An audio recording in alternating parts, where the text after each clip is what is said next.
আমাদের পছন্দের খাবারগুলো আমরা যে কোনো সময় মায়ের কাছে আবদার করতে পারি, কিন্তু আমাদের মা কি চায় এবং কোন খাবারটি তার পছন্দ সেটা কিন্তু আমাদের কাছে কখনোই আবদার করে না। আপনি কি কখনো আপনার মায়ের পছন্দের খাবারগুলোর মধ্যে সেগুলো তৈরি করে আপনার মাকে নিজে হাতে দিয়েছেন? শুধুমাত্র একটা মানুষকে স্পেশালভাবে মিন করে তার পছন্দের খাবারগুলো বেছে বেছে রান্না করাটাও কিন্তু তাকে একটা ছোটোখাটো ট্রিট দেওয়া। বেশ কিছুদিন ধরে আম্মু ফেসবুকে দেখছিল মরিচ ভর্তাটা এবং আমাকে বলছিল, দেখ দেখ মরিচ ভর্তাটা কত সুন্দর বানিয়েছে না মেয়েটা। তো আমি ভাবলাম হয়তোবা আম্মুর খুব ক্রেভিং হচ্ছে আর আম্মু সেটা খেতে চায়।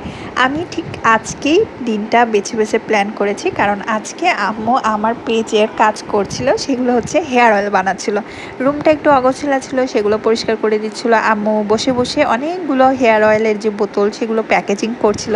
আর এই সুযোগে আমি রান্নাঘরে গিয়ে আম্মুর পছন্দের সব রকমের ভর্তা আম্মুর জন্য স্পেশালভাবে বানিয়েছি। আম্মু সেটা জানেই না। আজকে দুপুরটা শুধু আমাদের মা মেয়ের স্পেশাল একটা লাঞ্চ হবে, যেটা অনেক বেশি মজার এবং অনেক বেশি ঝাল ছিল। অফকোর্স এটা হচ্ছে মরিচ ভর্তা, যেটা আম্মুর ক্রেভিং হচ্ছিল। আমি সেটা খুব যত্ন সহকারে বানিয়েছি। একটু ঝাল হয়েছে, মরিচ ভর্তা তো ঝাল হবে, এটাই স্বাভাবিক। সাথে ছিল মাছ ভর্তা।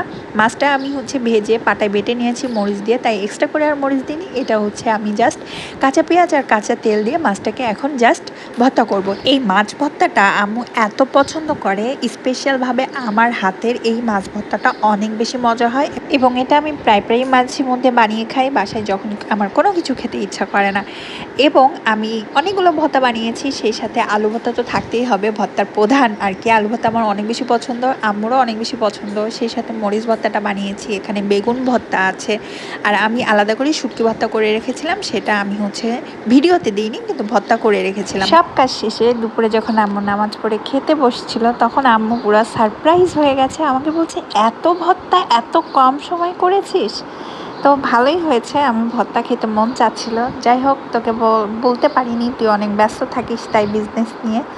এই যে এই কথাটা না অনেক অনেক দামি, আর এই কথাটা আপনি চাইলেও হাজার কোটি টাকা দিয়ে শুনতে পারবেন না। মায়ের মনের কথাগুলো শুধুমাত্র মেয়েরাই হয়তো বা বুঝে। আপনারাও মাঝে মধ্যে আপনাদের মাকে ট্রিট দেওয়ার চেষ্টা করবেন।